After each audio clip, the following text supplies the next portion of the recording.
চলমান অর্থনৈতিক অস্থিতিশীলতা তথা উচ্চ মূল্যস্ফীতির মধ্যেই ১০০টিরও বেশি পণ্যের উপরে ভ্যাট ও সম্পূরক শুল্ক আরোপ করেছে।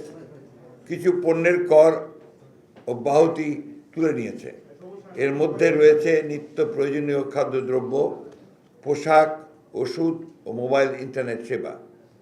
এই সিদ্ধান্তটি সাধারণ মানুষের দৈনন্দিন জীবনে, বিশেষ করে দরিদ্র মধ্যবিত্ত জনগোষ্ঠীর উপর নেতিবাচক প্রভাব ফেলবে, চাপ বাড়াবে।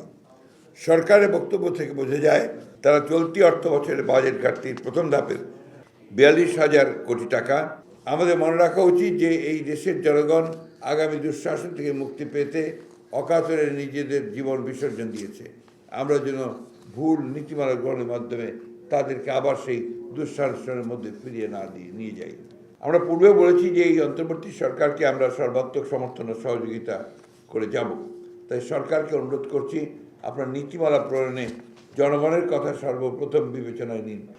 বর্তমানের প্রেক্ষিতে এবং উপরোক্ত আলোচনার প্রেক্ষিতে আমরা মনে করি সাধারণ জনগণের উপরে কর এবং ভ্যাট তথা পরোক্ষ কর আরোপের মতো এই অপরিণামদর্শী সিদ্ধান্ত অবিলম্বে প্রত্যাহার করার আমরা আহ্বান জানাচ্ছি।